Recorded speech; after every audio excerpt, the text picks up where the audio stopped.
Hello everyone, praise the Lord Yeshu. I hope all are fine. So today we shall be talking about how to win battles when God is on our side. यानी आज हम बात करेंगे कि अपने battles को, अपनी लड़ाइयों को, अपने युद्ध को कैसे जीतना है और वो भी गॉड की मदद से। यानी अपने बैटल्स को, अपने युद्ध को, अपने चैलेंजेस को हम खुद फेस नहीं कर सकते और उनको हम केवल जीत सकते हैं जब परमेश्वर हमारे साथ होता है। We can win our battles when God is on our side. This we are going to discuss today. That means we cannot win our battles through our own strength. यानी अपनी स्ट्रेंथ से हम अपने युद्ध को, अपनी लड़ाइयों को नहीं जीत सकते। और जब गॉड हमारे साथ होते हैं तो वो हमारी तरफ से हमारी सारी बैटल्स लड़ते हैं, हमारा सारा युद्ध लड़ते हैं। आज हम इसके बारे में बात करेंगे। Now God said in 2 Chronicles chapter 20 verse 15, the battle is mine. When God 2 Chronicles में, दूसरा इतिहास चैप्टर 20 वर्स 15 में कहते हैं कि ये मेरा युद्ध है। ऐसा गॉड यहूदियों से इस्राएलियट्स को कहते थे। जब उनके खिलाफ कोई कंट्री आती थी, जब कोई दूसरा देश उन पर चढ़ाई करता था, तो गॉड उनसे कहते थे कि तुम्हारा नहीं, मेरा युद्ध है और इसे मैं लड़ूंगा। जो our father said, I am going to fight all your battles. यानी गॉड यहूदियों से कहते थे कि तुम्हारी तरफ से मैं युद्ध लड़ूंगा और तुम्हें कुछ करने की जरूरत नहीं। That means God is on our side, which means God हमारी तरफ से हमारे सारे चैलेंजेस को, बैटल्स को, युद्ध को लड़ते हैं और वो हमारे को कहते हैं कि तुम शांत रहो और तुम्हें कुछ करने की जरूरत नहीं क्योंकि तुम्हारी बैटल्स मैं लड़ूंगा। Now sometimes people they underrate us, they exploit us, or try to harm us. But the Lord says the battle is mine. यानी कई बार लोग हमें एक्सप्लॉइट करते हैं, हमें तंग करते हैं, हमें परेशान करते हैं और हमारी बेइज्जती करते हैं, हमारे खिलाफ लड़ाइयां छेड़ देते हैं, युद्ध छेड़ देते हैं और जबरदस्ती हमसे वो पंगा लेते हैं। तो उस टाइम पे गॉड कहते हैं you don't have to worry because the battle is mine. यानी गॉड कहते हैं ये मेरा युद्ध है, ये मेरी बैटल है, इसे मैं लड़ूंगा, इसे तुम नहीं लड़ोगे।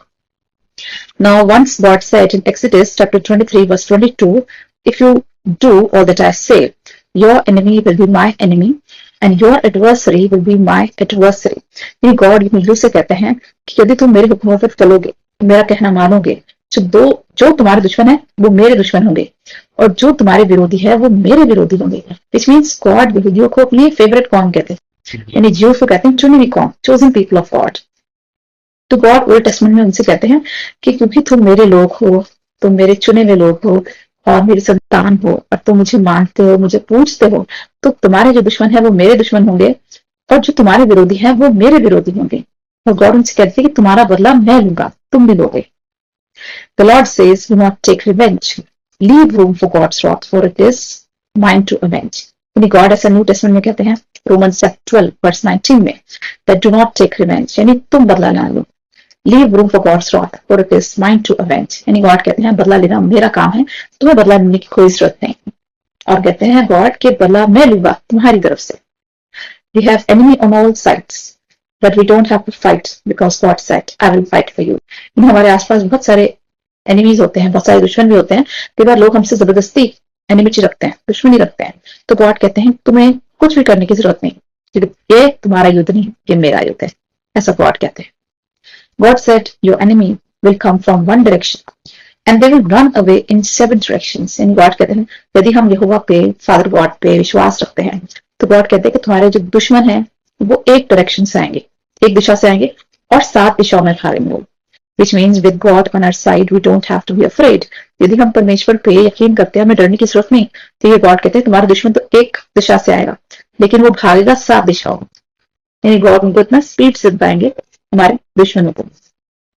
And God says, leave the battle on me. यानी गॉड कहते हैं ये मेरा युद्ध है, इसे मुझ पे छोड़ दो क्योंकि तुम मुझे मानते हो, क्योंकि हम यहोवा गॉड को मानते हैं, हम उनके बेटे यीशु को मानते हैं, हम पवित्र आत्मा को मानते हैं। इससे गॉड कहते हैं दिस बैटल इज माइन, कि अपने जितने भी युद्ध हैं वो सारे मुझ पे छोड़ दो।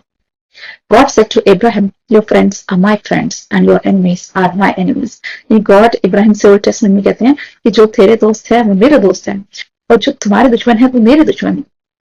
इसे जेनेसिस चैप्टर 22 वर्स 17 में भी लिखा है। गॉड इब्राहिम से बहुत प्रेम करते थे क्योंकि इब्राहिम बहुत विश्वासी था, वो गॉड को बहुत मानने वाला था। जिसे गॉड उससे कहते हैं कि जो तुम्हारे दुश्मन है वो मेरे दुश्मन है और जो तुम्हारे दोस्त हैं वो मेरे दोस्त हैं। God loves our friends and hate our enemies. We have faith in him. यानी हम अगर परमेश्वर में पूरा फेथ रखते हैं, यकीन रखते हैं, मान रखते हैं, जो हमारे दुश्मन है वो खुदा के दुश्मन बन जाते हैं और जो हमारे दोस्त होते हैं उन्हें खुदा भी प्रेम करता है। Because we put our faith in God. Therefore, we don't have to sin by taking revenge because God said, it is mine to avenge. यानी गॉड कहते हैं कि तुम अपने हाथ में कुछ भी ना लो। यानी तुम, अगर हम किसी और से बदला लेते तो गॉड कहते तुम ये पाप क्यों कर रहे हो किसी और से बदला लेके। वो कहते तुम क्यों गलत काम कर रहे हो अपने एडवर्सरी की तरफ, दुश्मन की तरफ। लेकिन हमारा दुश्मन अगर हमें ट्रीट कर रहा है तो गॉड कहते हैं कि तुम उसके जैसे व्यवहार मत करो, ऐसा करके तुम पाप करते हो। अगर हम तुम किसी से बदला लेते हो तो गॉड कहते हैं ये मुझ पे छोड़ दो, क्योंकि बदला लेना मेरा काम है, ऐसा गॉड कहते हैं। If you see the book of Deuteronomy, Solomon, chapter 32 verse 35, उसमें लिखा है their foot will slip, यानी गॉड हमारे दुश्मन के लिए कहते हैं कि वो अपने आप गलतियां करेंगे और फिसल जाएंगे। their foot will slip, their disaster is near and the doom is on them। यानी गॉड कहते हैं जो हमारे एडवर्सरीज हैं, जो लोग हमें सताते हैं, हमें परेशान करते हैं, गॉड कहते हैं कि their foot will slip, यानी अपने आप उनके कदम फिसल जाएंगे, वो गलतियां करेंगे, वो खुद फिसलेंगे। And the disaster is near, यानी उनका अंत नजदीक है। और गॉड कहते हैं the doom is on them, यानी उन पर अपने आप तबाही आएगी। यानी गॉड हमारा बदला लेंगे, उन पर डिजास्टर आएगा, उन पर तबाही आएगी और वो गलतियां करेंगे और खुद फिसलेंगे और परमेश्वर हमारा बदला लेगा। God will take revenge from our enemies. God said do not touch my holy one और do not touch my anointed one. यानी साम्स 105 में वर्स 100 Psalm 105 की वर्स 15 में गॉड कहते हैं कि do not touch my holy one, यानी ये इंसान मेरा चुना हुआ है, ये मेरा बंदा है, ये मेरा अभिषिक्त है, इसे छूना गलत है। गॉड कहते हैं अगर गॉड ने हमारे को अपने लिए सिलेक्ट कर दिया तो कहते हैं do not touch my holy one, do not touch my anointed one. God कहते हैं अगर कोई तुम्हें छुएगा, अगर तुम्हें कोई हाथ भी लगाएगा तो मैं उससे बदला लूंगा। इसलिए गॉड कहते हैं do not touch my holy one. God said you are the apple of my eye, Zechariah chapter 2 verse 8 में गॉड कहते हैं कि तुम मेरी आंख का तारा हो, तुम मेरी आंख की पुतली हो। If anyone touches you, he touches the apple of my I. God कहते हैं यदि तुम्हें कोई हाथ लगाता है तो मेरे आंख की पुतली को हाथ लगाता है। You know, I is the most important organ for body, I is the lamp of a body. ऐसा बाइबल में भी लिखा है कि हमारी जो आंख है वो सबसे इंपॉर्टेंट ऑर्गन है, उसमें पूरी दुनिया को देखते हैं। हमारी जो आंखों में रोशनी होती है, जब हम पूरी दुनिया को देखते हैं, eye is the most important organ. और गॉड कहते हैं जब तुम्हें हाथ लगाएगा वो मेरी आंख की पुतली को छूता है, which means we are the favoured one of God. यानी हम जो गॉड के चुने हुए लोग हैं, हम चुने हुए कौन है, और जो हमें छूता है वो गॉड की आंख की पुतली को छूता है। तो गॉड कहते हैं कि जो तुम्हें हाथ लगाएगा, जो तुम्हें छुएगा, उससे मैं बदला लूंगा।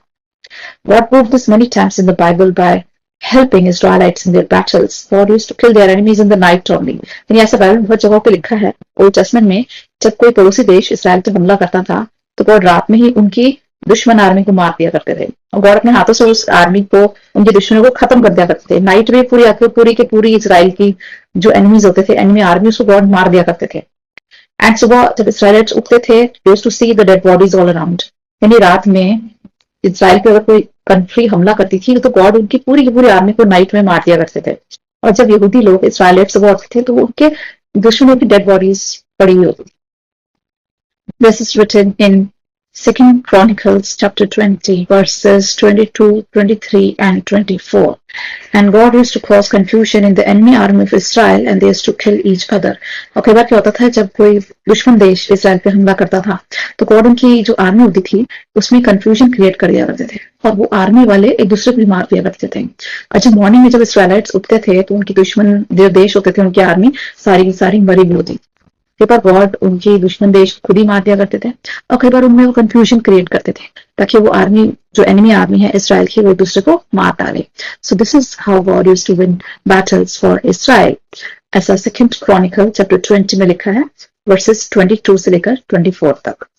God said I will fight your battle, you need to be still. इन गॉड कहते हैं कि तुम शांत रहो और तुम गुस्सा ना दिखाओ, गुस्से में ना हो, बदला मत लो, तुम शांत रहो क्योंकि मैं तुम्हारी लड़ाइयां लड़ूंगा। ऐसा गॉड एक्सोडस चैप्टर 14 वर्स 14 में भी कहते हैं। यानी निर्गमन उसकी चैप्टर 14 में 14th आयत में गॉड कहते हैं you need to be still, you need to be silent, I will fight your battles. यानी तुम शांत हो जाओ क्योंकि तुम्हारी तरफ से मैं लड़ूंगा। God said be still and know the time God. यानी गॉड कहते हैं कि गॉड कहते हैं शांत हो जाओ और जान लो कि मैं ही परमेश्वर। ऐसा Psalm 46 वर्स 10 में भी गॉड ने कहा है। The Bible says they hated me without the reason. यानी दाऊद यहाँ पे साम्स में कहते हैं Psalm 69 वर्स 4 में कि लोगों ने मुझसे नफरत करी, वो भी बिना किसी कारण के। यानी दाऊद के, डेविड के बहुत सारे एनिमीज थे, तो एक सामने वो कहता है कि कई लोग मुझसे नफरत करते हैं, वो भी बिना रीजन के, बिना कारण के लोग मुझे नफरत करते हैं, मेरा विरोध करते हैं, मुझे हेट करते हैं। ऐसा दाऊद कहता है साम नंबर 69 वर्स 4 में। Now at times we also face opposition from people for no reason. कई बार हमारे साथ भी ऐसा होता है, लोग हमारा विरोध करते हैं, वो भी बिना किसी कारण के। लोग हमसे नफरत करते हैं, हमसे ईर्ष्या करते हैं, हमसे बदला लेते हैं, लेकिन उसके पीछे कोई ठोस कारण नहीं होता। Many times people they oppose us for no reason. It can be a family member, it can be a colleague also, or boss, or a cousin, or anyone. यानी वो कोई फैमिली मेंबर भी हो सकता है, वो कोई आपका ऑफिस में बॉस भी हो सकता है, कोई साथ में काम करने वाला भी हो सकता है, कलीग हो सकता है, कोई दोस्त हो सकता है, कोई कजिन हो सकता है, कोई नेबर हो सकता है। यानी कई बार लोग हमसे नफरत करते हैं और वो भी बिना किसी कारण के। They just want to pull us down, यानी वो लोग हमें नीचा दिखाना मांगते हैं और उसके पीछे कोई कारण भी नहीं होता। Anyone it can be, but sometimes people hate us for no reason and they want to harm us for no reason. We don't even harm them, but still they want to harm us. यानी कई बार हम किसी को नुकसान नहीं पहुंचाते, लेकिन फिर भी लोग हमें कोशिश करते हैं नुकसान पहुंचाने की। ऐसा बाइबल में भी लिखा है और ऐसे दाऊद के साथ भी होता था। God is there to protect us always, and He says, "I am with you always until the end of age." यानी जीसस बाइबल में कहते हैं, मुझे जगत के अंत तक तुम्हारे साथ हूँ। ऐसा मैथ्यूज चैप्टर 28 वर्स 20 में जीसस कहते हैं। Now there is a beautiful example given in the Bible when God fought on behalf of Israelites. यानी बाइबल में एग्जाम्पल दिया है मोसेस का, जब गॉड ने लाल समुद्र के 2 टुकड़े कर दिए थे, लाल समुद्र का विभाजन करा था। When God parted the Red Sea, He fought on behalf of Israelites. You know, this happened when Moses was taking people out from Egypt. जब मूसा लोगों की हेल्प करता है इजिप्ट से, यानी मिस्र से बाहर निकालने में, तब गॉड उनको फैरो की आर्मी से बचाते हैं, इजिप्शियन आर्मी से। तो उनको बचाने के लिए गॉड समुद्र पे 2 टुकड़े कर देते हैं, लाल समुद्र के, जिसको हम इंग्लिश में रेड सी कहते हैं। God parted the Red Sea to save the army, to save the people of Israel from the army of Egyptians. God helped Moses and Israelites in crossing the Red Sea. यानी जब Moses इजराइलिट्स को मिस्र से निकाल के ला रहे होता है, तो उनके सामने बहुत बड़ा समुद्र होता है, विशाल समुद्र, दैट्स कॉल्ड रेड सी। और गॉड उनकी हेल्प करते हैं समुद्र को क्रॉस करने में। जैसे करते हैं, मोसेस होता है अपनी लाठी उठाता है, समुद्र की तरफ करता है और एकदम से समुद्र का विभाजन हो जाता है, यानी समुद्र 2 हिस्सों में डिवाइड हो जाता है और दोनों तरफ बड़ी बड़ी वॉल्स बन जाती है पानी की, और बीच में से सारे इजराइलिट्स क्रॉस कर जाते हैं। और जब फैरो की आर्मी, इजिप्शियन आर्मी उनका पीछा करती है, तो जब समुद्र के बीच में जाते हैं तो वो गॉड समुद्र को दोबारा से क्लोज कर देते हैं और सारी की सारी फैरो की आर्मी डूब जाती है समुद्र के अंदर। और इस तरह से इजराइलिट्स की तरफ से कौन लड़ा था? God. He fought on behalf of Israelites. God helped Moses and Israelites in crossing the Red Sea. God fought for Israel when Pharaoh and his armies were chasing Israelites. God opened the Red Sea and the sea parted. Israelites crossed over very easily.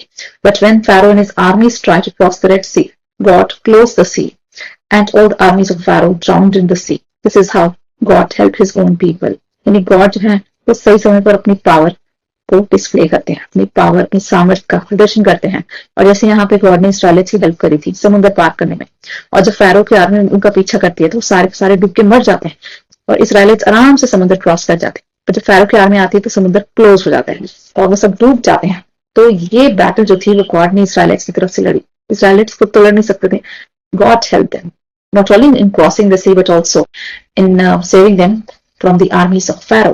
यानी God ने उनको समुद्र भी cross करवाया, इतना बड़ा विशाल समुद्र, और साथ में उनको बचाया फैरो की आर्मी से। So this is how God fights on our behalf. We don't have to fight our enemies, God is enough for us. यानी हमें अपने दुश्मनों से बदला लेने की जरूरत नहीं, क्योंकि हमारे लिए परमेश्वर ही काफी है। गॉड इज माई पोर्शन, ऐसा लैमेंटेशंस में लिखा है चैप्टर 3 वर्स 24 में, God is my portion, I will wait for him. यानी गॉड जो है वो मेरा पोर्शन है, which means God is my side. यानी गॉड जो है वो मेरी तरफ है, गॉड मेरा पोर्शन है, गॉड मेरा सेवियर है, गॉड मेरी तरफ है, और मैं गॉड की वेट करूंगा अपने दुश्मनों को हराने में, क्योंकि मेरी बैटल्स में खुद नहीं लड़ूंगा, मेरी बैटल्स गॉड लड़ेंगे। साम्स में भी लिखा है, साम 94 वर्स 22 में और साम 62 वर्स 2 में, God is my defence, he is my fortress, my rock, my redeemer, my saviour, he is my salvation. इन परमेश्वर जो है वो मेरा गढ़ है, वो मेरी चट्टान है, वो मेरा किला है, और जब मुझे मुसीबत आती है तो मैं उस किले में जाके, उस चट्टान में जाके छुप जाता हूँ, क्योंकि गॉड मेरा रिडीमर है, वो मेरा छुड़ाने वाला है, वो मेरा सेवियर, वो मेरा बचाने वाला है, और वो मेरी साल्वेशन है, यानी वो मेरा उद्धार करने वाला है। तो जब जब मुझ पर मुसीबत आएगी, मैं जाके यहोवा की शरण लूंगा, मैं यहोवा में जाके छुप जाऊं, बल्कि मैं किसी और से बदला नहीं लूंगा, और बदला लेके मैं गुनाह नहीं करूंगा, पाप नहीं करूंगा, क्योंकि मेरा बदला कौन लेगा? खुदा लेगा। God will take revenge on my behalf. And the Bible says, therefore, I should never be shaken. यानी मैं हिलूंगा नहीं, मैं डरूंगा नहीं, मैं डगमगाऊंगा नहीं, क्योंकि यहोवा मेरे साथ है. When we don't fight our enemies, God is pleased. यानी हम जब किसी से बदला नहीं लेते तो खुदा खुश होता है.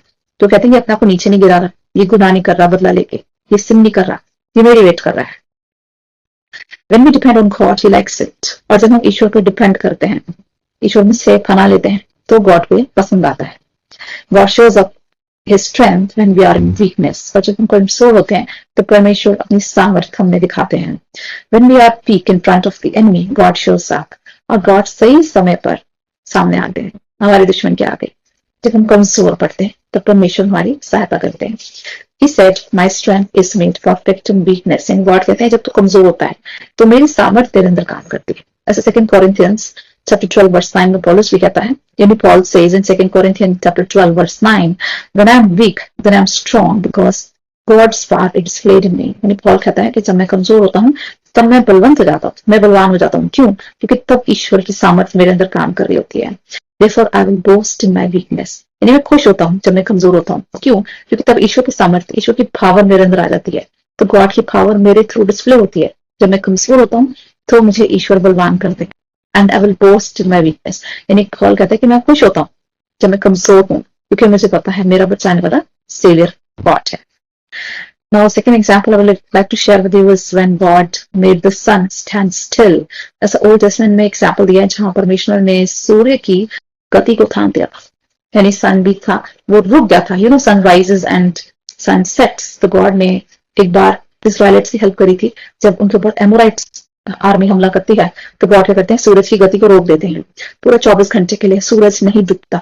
अदरवाइज क्या होता है, एक दिन में 24 घंटे होते हैं जिसमें से 12 घंटे दिन रहती है और 12 घंटे रात रहती है. लेकिन उस दिन जब इस्राएलिट्स की बैटल होती है एमोराइट्स के साथ, तो गॉड सन की सूरज की गति को रोक देते हैं और पूरा 24 घंटे सूरज नहीं डूबता. यानी एक दिन पूरा का पूरा लंबा हो जाता है, और इतना लंबा हो जाता है जब तक इस्राएलिट्स एक एक अपने दुश्मन को नहीं मार देते तब तक गॉड अंधेरा नहीं होने देते. तब तक गॉड रोशनी रखते हैं पृथ्वी पर, जब तक इस्राएलिट्स अपना एक एक एमोराइट आर्मी के दुश्मन को नहीं मारते. गॉड ने अंधेरा नहीं होने दिया और गॉड ने पृथ्वी पर रोशनी रखी जब तक इस्राएलिट्स ने अपने दुश्मन के आर्मी को नहीं मारा. तब तक गॉड ने सूरज की गति को रोक दिया था और पूरा 24 घंटे के लिए सूरज नहीं डूबा था और पूरे 24 घंटे पृथ्वी पर रोशनी रही थी और अंधेरा नहीं हुआ जब तक इस्राएल जीत नहीं गया. तो परमेश्वर जो है वो इवन पूरे नेचर पे भी राज करते हैं, पूरे यूनिवर्स पे राज करते हैं, और हमारे लिए कई बार नेचर के रूल्स भी बदल देते हैं. गॉड ने सन की गति को रोका, गॉड ने समुद्र का विभाजन कर दिया. So God can even change the course of nature. यानी जो पृथ्वी के जो नेचर के जो रूल्स हैं हमारी हेल्प करने के लिए गॉड उनको भी बदल देते हैं कई बार. See here it says, God even controls the nature. He created the entire universe. He is the controller of the universe. He is the king of the universe. He has control over the nature. And once Israelites, they had battled with the Amorite army, and God made the sun stand still until Israel defeated its enemy army. यानी पूरे के पूरा सन जो है सूर्य की गति को खुदा ने रोक दिया था, और जब तक इजराइलिट ने अपने एक एक दुश्मन को नहीं मार लिया था एमोराइट आर्मी के, तब तक पृथ्वी पर रोशनी रही, अंधेरा नहीं हुआ. और जब इसराइल जीत जाता है उसके बाद सूरज डूबता है, उसके बाद अंधेरा होता है.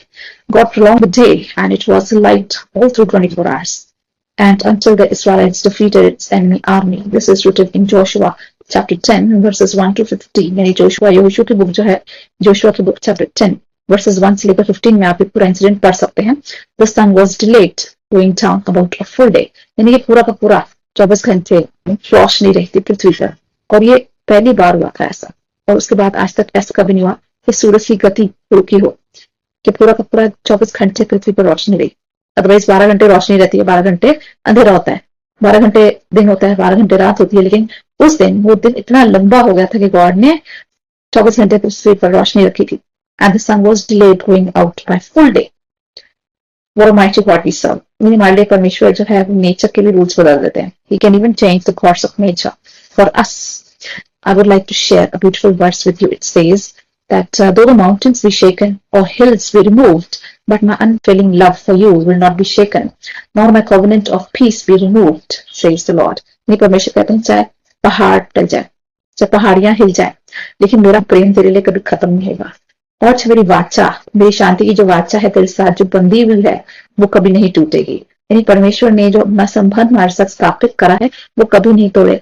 चाहे पृथ्वी पर तबाही आ जाए, चाहे पहाड़ टल जाए, पहाड़ियां हिल जाए, चाहे पहाड़ समुद्र में जाके गिर जाए, चाहे पृथ्वी पे अर्थक्वेक आ जाए, कुछ भी हो जाए, लेकिन परमेश्वर कहता है मेरा प्रेम तेरे लिए कभी कम नहीं होगा। और जो मेरी वाचा है, जो मेरा प्रॉमिस है तेरे साथ, कि मैं हमेशा तेरे साथ रहूंगा, वो मैं वाचा, वो प्रॉमिस मैं कभी नहीं तोड़ूंगा। God says no matter what may happen on this earth, चाहे पृथ्वी पर कुछ भी हो जाए, चाहे क़यामत भी आ जाए, परमेश्वर कहते हैं मेरा प्रेम तेरे लिए कभी कम नहीं होगा। This is written in Isaiah chapter 54, verse 10. You can see this verse in the book of Isaiah 54, verse 10. And एक और वर्स बहुत अच्छे वो भी शेयर करना चाहूंगी। Therefore we will not fear though the earth be removed and mountains be carried into the heart of the sea. यानी कि हम लोग डरेंगे नहीं, हम घबराएंगे नहीं, चाहे पृथ्वी क्यों ना टल जाए और चाहे समुद्र में पहाड़ जाकर गिर जाए, हम नहीं डरेंगे। क्यों? क्योंकि हमारा बचाने वाला परमेश्वर है, यहोवा है। This is written in Psalm 46 verse 2, that we will not fear though the earth be removed and mountains be carried into the heart of sea. यानी चाहे कितनी भी तबाही आ जाए पृथ्वी पर, चाहे पहाड़ जो है समुद्र में जाके रहे, चाहे पृथ्वी नष्ट हो जाए, टल जाए, समाप्त हो जाए, लेकिन हम नहीं डरेंगे क्योंकि हमारा परमेश्वर, हमारा जिंदा खुदा हमारे साथ है। No matter what may happen, if God loves us, He will display His love and defeat our enemies. यानी चाहे कुछ भी हो जाए, परमेश्वर यदि हमारे साथ है तो वो हमारे दुश्मनों को भी हराएगा। He said to Abraham, your enemies are my enemies. ये परमेश्वर इब्राहिम से बहुत प्रेम करते थे क्योंकि बहुत विश्वासी था वो। तो परमेश्वर से कहते हैं जो तेरे दुश्मन है वो मेरे दुश्मन है और जो तेरे दोस्त हैं वो मेरे दोस्त हैं। गॉड इब्राहिम से कहते हैं your enemies are my enemies and your friends are my friends. This is written in Genesis chapter 12 verse 3. और गॉड इब्राहिम से कहते हैं I will bless those who bless you and I will curse those who curse you. God Ibrahim से कहते हैं कि जो तुझे आशीष देगा उसे मैं आशीष दूंगा और जो तुझे श्राप देगा उसे मैं श्राप दूंगा। यानी गॉड इब्राहिम से कहते हैं कि जो तुम्हें अगर कोई आशीष देगा तो मेरे द्वारा आशीष पाएगा और अगर कोई तुम्हें श्राप देगा तो मेरे द्वारा श्राप पाएगा। Which means if anyone will bless, I will bless that person and I will curse the one who curses you. ऐसा गॉड इब्राहिम से कहते हैं और वो कहते हैं कि तेरे दुश्मन मेरे दुश्मन होंगे और तेरे दोस्त मेरे दोस्त होंगे। इन गॉड हमारे दुश्मन से नफरत करते हैं और गॉड हमारे दोस्तों से प्रेम करते हैं। यदि हमारा गॉड फर्स्ट प्रेफरेंस है, यदि हमारा भरोसा खुदा में है। God said, cursed is the one who curses Israel and blessed is the one who blesses Israel. In God ने इसराइल के साथ ये कॉवेनेंट बांधा था, वाचा बांधी थी। तो गॉड कहते हैं कि जो इसराइल को ब्लेस करेगा उसे मैं ब्लेस करूंगा और जो इसराइल को कर्स करेगा उसे मैं कर्स करूंगा। इसराइलाइट्स जो है यहूदी जो है वो गॉड की चुनी हुई कौम है और गॉड उनसे कहते हैं कि जो तुम्हें ब्लेस करता है, जो तुम्हें आशीष देता है उसे मैं आशीष दूंगा और जो तुम्हें कर्स करता है, जो तुम्हें श्राप देता है उसे मैं श्राप दूंगा। ऐसा नंबर्स 24 वर्स 9 में लिखा है। यानी गिनती के पुस्तक में चैप्टर 24 वर्स 9 में गॉड कहते हैं He said, I will never leave you, neither will I forsake you. और गॉड जोशुआ की बुक चैप्टर 1 वर्स 5 में कहते हैं कि मैं ना तुम्हें छोड़ूंगा ना तुम्हें त्यागूंगा। As I was with Moses, I am with you always. God कहते हैं जैसे मैं मोसेस के साथ रहता था 24 घंटे, वैसे मैं तुम्हारे साथ भी रहूंगा। गॉड हमें प्रॉमिस करते हैं As I was with Moses, I will be with you. which means जैसे मैं मूसा के साथ था वैसे मैं तुम्हारे साथ हूँ, ना मैं तुम्हें कभी छोड़ूंगा ना मैं तुम्हें कभी त्यागूंगा। ऐसे जोशुआ चैप्टर 1 वर्स 5 में गॉड कहते हैं Even a mother can forget her child, her own child, but God will never forget us. ऐसा इज़ाया चैप्टर 49 वर्स 15 में लिखा है कि यदि माँ भी अपने बच्चों को भूल सकती है लेकिन गॉड हमें कभी नहीं भूलते, हमेशा हमें याद रखते हैं। अगर आप साम 91 देखें उसकी बहुत ही प्यारी आयत है। साम 91 वर्स 14 से 16 में लिखा है Because he loves me, I will deliver him, protect him, because he knows my name. When he calls, I will answer him. I will be with him in trouble. I will rescue him. I will honor him.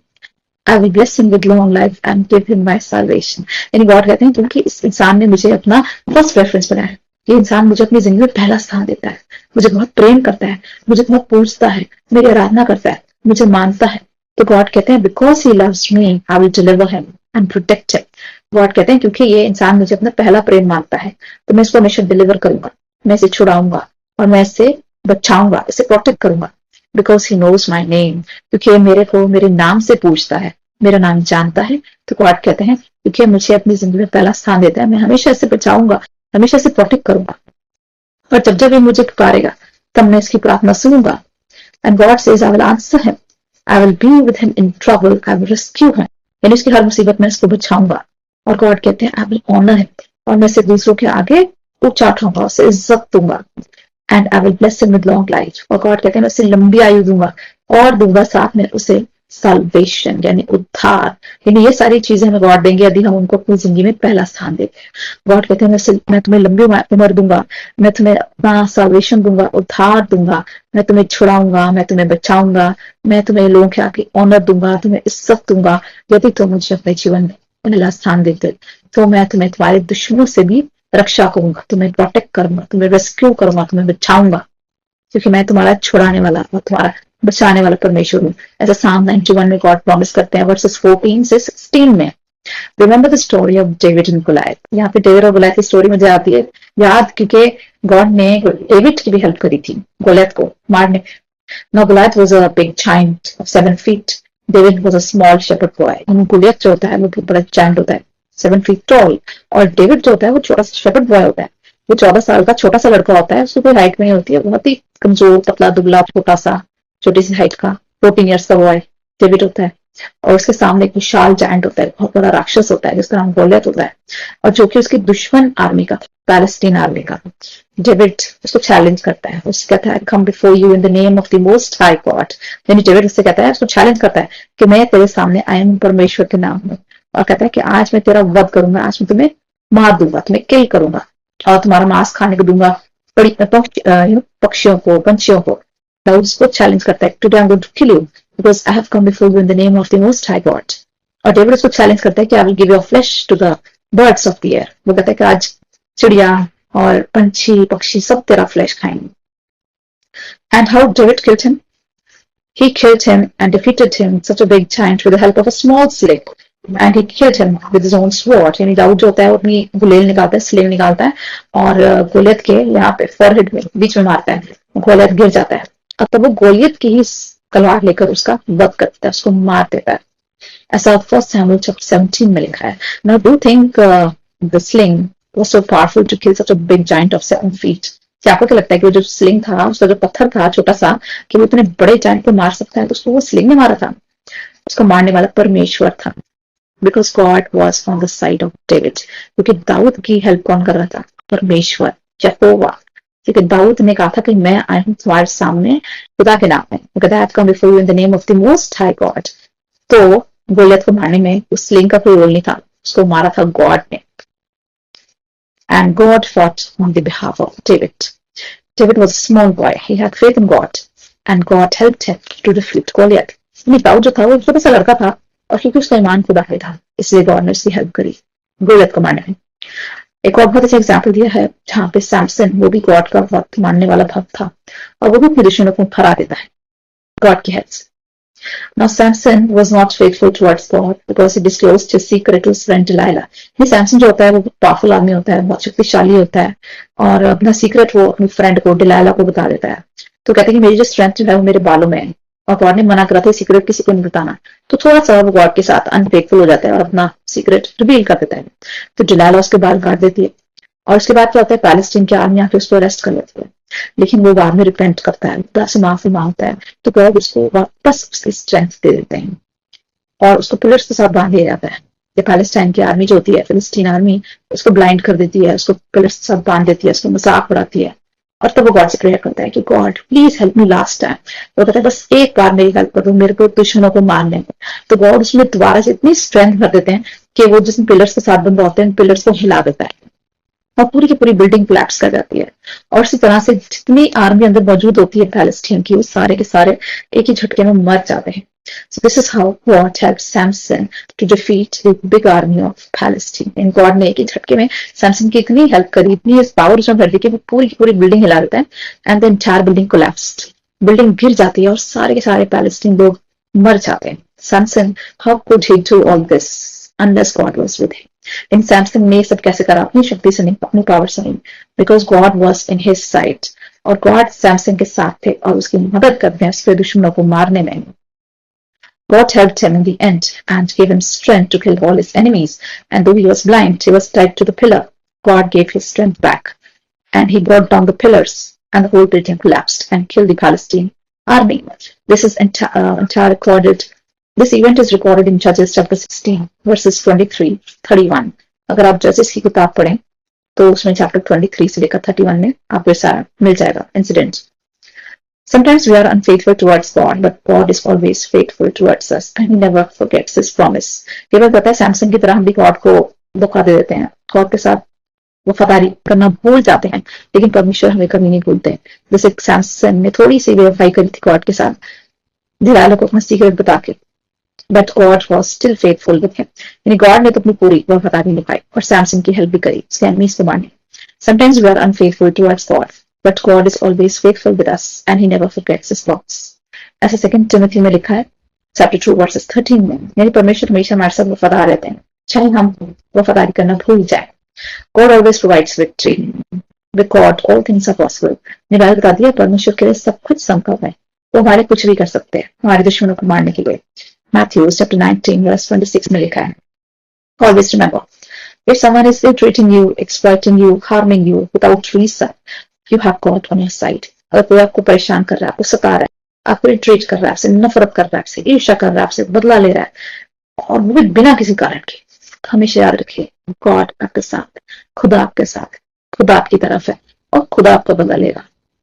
He will save you, He will protect you, and He will take your revenge. आप खुद अपना बदला ना ले, क्योंकि आपका बदला परमेश्वर लेगा, हमेशा आपको बचाएगा, आपको छुड़ाएगा. आपका बदला लेने वाला आपका परमेश्वर है. अपना बदला खुद ना ले, अपने परमेश्वर को छोड़ दे. If God is for us, who can be against us? Romeo की किताब चैप्टर 8 वर्स 31 में लिखा है, यदि परमेश्वर मेरी तरफ है तो मनुष्य मेरा कुछ नहीं बिगाड़ सकता. If God is for us, who can be against us? With God on my side, I will never fear. What can man do to me? क्योंकि गॉड मेरी तरफ है, मैं कभी नहीं डरूंगा. बाइबल कहती है Psalm 118 वर्स 6 में, because God is on my side, I will not fear. क्योंकि परमेश्वर मेरे साथ है, मैं डरने वाला नहीं. What can man do to me? मनुष्य मेरा क्या बिगाड़ सकता है, क्योंकि परमेश्वर मेरी तरफ है. यानी बाइबल कहती है अगर गॉड हमारे साथ है तो मनुष्य हमारा कुछ नहीं बिगाड़ सकता, हमें डरने की कोई जरूरत नहीं. Who can bring charge against God's elect? मेरी परमेश्वर ने यदि आपको अपने लिए चुन लिया है, अगर आप चुने हुए हैं, अनॉइंटेड हैं, चोजन वन हैं, तो आपके खिलाफ कोई भी चार्ज नहीं लगा सकता, आप पे कोई लांछन नहीं लगा सकता, आपका कोई विरोध नहीं कर सकता. ऐसे रोमन्स चैप्टर 8 वर्स 33 में लिखा है, it is God who justifies. यानी परमेश्वर हमें धर्मी ठहराते हैं, तो मनुष्य हमारा कुछ भी नहीं बिगाड़ सकता. Whom he predestined, he also called. यानी जिसे परमेश्वर ने अपने लिए चुन लिया है, उसे परमेश्वर ने बुलाया भी है. Whom he predestined, he has called. Whom he has called, he has justified. और यदि परमेश्वर ने आपको बुलाया तो आपको जस्टिफाई भी करेंगे, आपको वो धर्मी ठहराएंगे. And whom he has justified, he has glorified. यानी परमेश्वर जब आपको अपने पास पुकारते हैं, वो बुलाते हैं, वो आपको धर्मी ठहराते हैं और वो आपको महिमान्वित करते हैं. Which means वो आपका सर कभी झुकने नहीं देंगे और आपका सर हमेशा लोगों के आगे ऊंचा उठा के रखेंगे. ऐसे रोमन्स चैप्टर 8 वर्स 30 में लिखा है. और इसलिए कहा गया है कि अपना बदला कभी खुद ना लें, क्योंकि आपका बदला परमेश्वर लेगा. God says, I will fight for you. You need to be still. You need to be silent. यानी गॉड कहते हैं आप शांत रहें, आप साइलेंट रहें, क्योंकि आपकी बैटल्स मैं लड़ूंगा, ऐसा गॉड कह रहे हैं. I would like to pray for all of you. Heavenly Father, we come before you with our prayers. Father God, we thank you so much for this beautiful message that you fight all our battles. Father God, we surrender our lives to you. Father God, we surrender to your will. Father God, we place our lives into your hands, and we know that you're going to take revenge. For you said, leave room for my wrath. You said, it is mine to avenge. Father God, protect us from the evil one. Protect us from the clutches of the devil. Protect us from all those people who try to harm us without reason. Father God, we place all our needs at your feet. We pray for all the viewers who are watching this video. Father God, bless each one of them abundantly. Father God, we apply blood to all our viewers. Father God, bless each one of our viewers. Bless the work of their hands. Bless all their endeavors. We pray for everyone who is praying for admissions or jobs. Bless all those students who are appearing for entrance exam. Help them to pass in their exams. Help them to get good marks. Help all the children to study well, to work hard. Help all the children with divine wisdom. Bless them with your knowledge so that they have good memory. Father God, we pray for all those who are seeking jobs. Bless them with their desired jobs. We pray for all those who are seeking healing. Father God, provide supernatural healing to all those who are sick. Bless all their tissues, their organs, their bones. Bless every organ of their bodies. Father God, revive all those who need healing. Provide healing to all those who are sick, all those who are facing diseases, all those who are facing accidents. Father God, we pray for the senior citizens. Provide them with good health. Provide them with long life. We pray for all the cures that are going to bless them with all the desires of their heart. We're going to fulfill all their plans and dreams. Bless each one of us with your divine wisdom. Bless us with your Holy Spirit. Father God, let your Holy Spirit rest on us. Let your Holy Spirit abide in our hearts. Father God, guide us on the path of truth, for you are the way, the truth, and the life.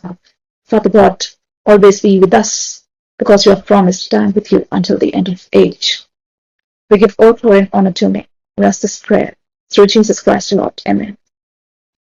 I hope this message will be a big blessing for all of you. So always remember that God is on your side. And remember, you don't have to fight your battles. You need to be still. You need to be silent, because God is on your side. And He's going to fight all your battles. Stay blessed in Jesus. Take care. Bye bye.